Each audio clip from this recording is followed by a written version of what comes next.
동북아 뉴스 채널. 안녕하세요.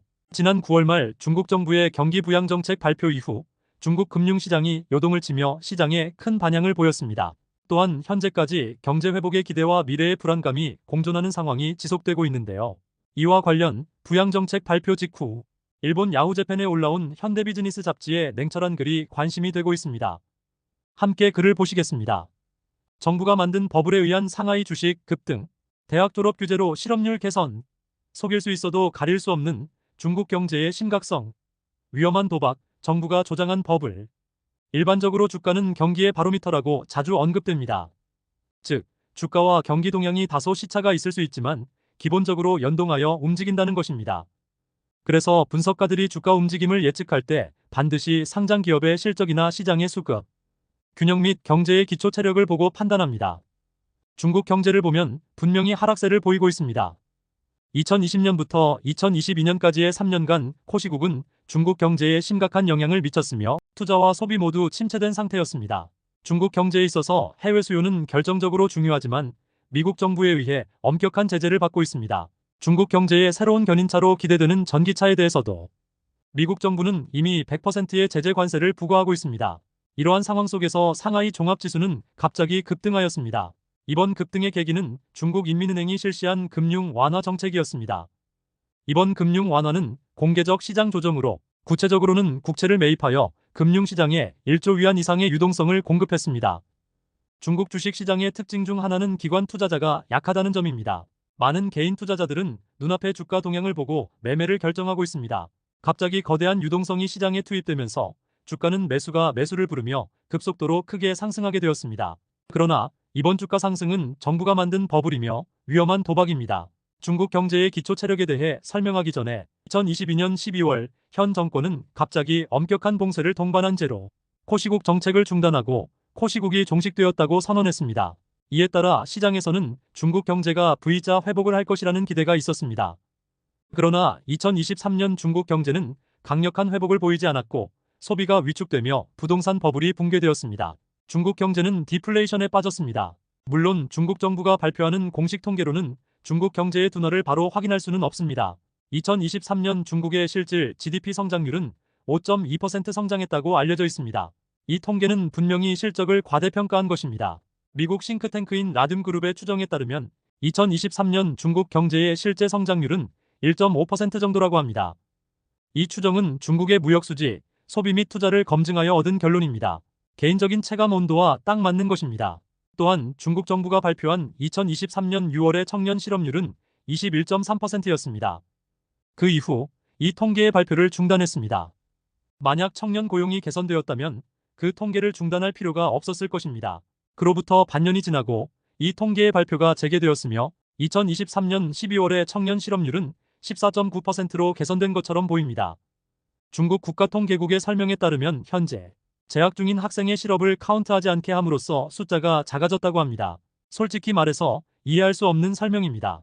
청년 실업률 통계가 왜 떨어졌는지 설명하기 전에 중국 경제의 기초 체력에 대해 말씀드리겠습니다. SNS 정보를 집계하여 얻은 결론에 따르면 3년간의 코시국으로 약 400만 개의 중소기업이 도산했다고 보입니다. 올해 들어 새로 100만 개의 음식점이 폐업했습니다. 중소기업체는 고용에 가장 큰 기여를 하는 부문으로 이렇게 많은 중소기업이 도산하면서 청년 고용은 초빙하기 시대에 들어섰습니다. 고용이 악화된 결과 소비자의 소비 비중이 떨어졌습니다. 반대로 일반 가계의 저축 비중은 상승하여 저축률이 높아졌습니다. 하지만 이러한 가운데 부동산 버블이 붕괴되어 안심하고 투자할 수 있는 금융 상품이 적어지게 되었습니다. 출구를 잃은 거대한 가계 금융 자산은 정부가 만든 버블에 뛰어들어 주식 투자를 늘려 버블 자산이 되었습니다. 그렇다면 왜 정부는 정부 스스로 버블을 만들었을까요? 주가가 침체된 상태로 유지되면 정부에게 불리한 문제가 발생합니다. 그것은 현재 연금을 포함한 사회보장기금의 증권 투자가 수익을 내지 못하게 되어 곤란한 상황에 빠졌고, 그것은 중국이 일본보다 노령화 속도가 빠르기 때문입니다. 최근에는 중국 정부가 어쩔 수 없이 직장인의 정년 연장을 결정했습니다. 정년을 연장함으로써 올해부터 연금을 받게 될 세대의 실제 수령은 3에서 5년 후가 되어 연금 부담이 다소 완화되었습니다. 그럼에도 불구하고 지방 채무 문제로 인해 연금 기금이 고갈될 가능성이 있는 지방이 많습니다. 반면에 이번 정부가 만든 버블로 일부 지방의 연금 기금에 여유가 생길 가능성이 있다고 기대되고 있습니다. 청년 실업률 통계의 숨은 배경, 그렇다면 어떻게 해서 청년 실업률이 낮아지게 되었을까요? 실제 통계 만드는 과정을 들여다볼 수는 없기 때문에 대학과 대학원, 졸업생의 졸업 절차를 살펴보면 상당한 실체를 확인할 수 있습니다. 대략적인 트렌드로는 인류 대학 졸업생의 취업률은 높지만 3류, 4류 대학으로 갈수록 해당 졸업생의 취업률이 낮아집니다. 만약 인류 대학에서 5류 대학까지 그 졸업생의 취업률을 나열하면 중위의 3류 대학 졸업생의 취업률은 40에서 50% 정도로 보입니다. 그러나 그 실체가 통계상에 나타나기 어렵습니다. 중국의 대학과 대학원생은 매년 6월에 졸업합니다. 하지만 졸업 3개월 전에 대학 당국은 졸업생에게 취업 기업과의 고용계약서 사본 제출을 요구합니다. 일부 대학은 고용계약서 사본을 제출하지 않으면 학위증을 교부받지 못할 가능성이 있다고 암시합니다. 물론 이는 중국에서 규정 위반 행위입니다. 중국 대학은 각 학년 같은 전공별 클래스를 나누고 각 클래스에 담당 선생님을 파견합니다. 이들 담당 선생님은 학생들의 학습 등을 관리하는 역할입니다. 졸업생에게 고용계약서 사본 제출을 요구하는 것은 바로 이들 담당 선생님입니다. 어떤 담당 선생님의 증언에 따르면 학장으로부터 한 학년의 실업률을 10% 이하로 유지해야 한다는 목표가 부과되어 있다고 합니다. 2024년 7월에 대학 및 대학원 졸업생은 1176만 명에 달하며 실제로 내정을 받은 것은 전체의 48% 정도라고 합니다.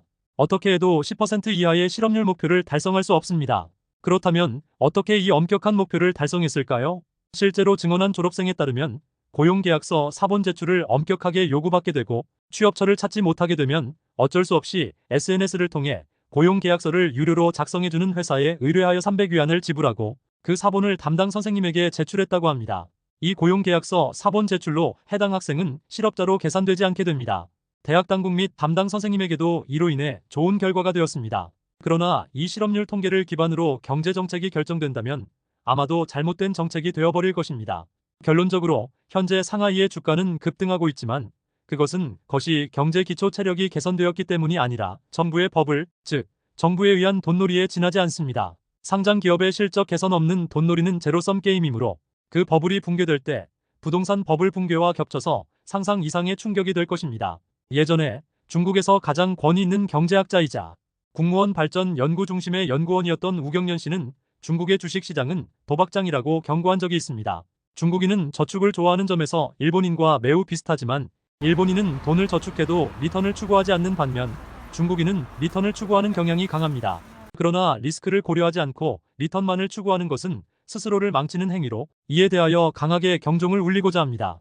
이상이 기사 내용이며 계속해서 일본 네티즌의 주요 댓글 반응을 보시겠습니다. 정부가 만든 버블이라면 과거의 일본과 같다. 지금의 일본은 아직 그 시간의 연속이며 관성이 있는 거품이에요. 중국은 지금까지 부동산으로 도박하여 파산이 되어버렸고 지금은 소액으로도 할 수 있는 주식으로 도박을 시작했어요. 사람들은 열심히 일하는 대신 도박으로 생계를 꾸립니다. 무섭지만 그런 나라에서는 살아가기가 어려워져요. 확실히 모르겠지만 중국 경제가 나쁘다고 말하는 사람은 여럿 있지만 일본에서는 국내외를 여행하고 있는 중국인이 엄청나고 나름대로 경제는 좋은 것 같은데요. 부동산의 침체는 그것이 원래 가치로 돌아갔다는 것을 의미할 수 있어요. 이대로라면 지금까지 부유층과 공직자, 지방자치단체 관료들이 거품 속에서 먹잇감으로 삼아왔던 재산이 바닥났으니 당장 돈의 흐름이 악화되는 것은 당연하고 그런 곳에서 떨어지던 돈도 멈추기 때문에 서민의 소득도 급격히 떨어지게 되죠. 이 이데올로기는 시장 경제의 장점을 꾸준히 깎아내리고 있어요.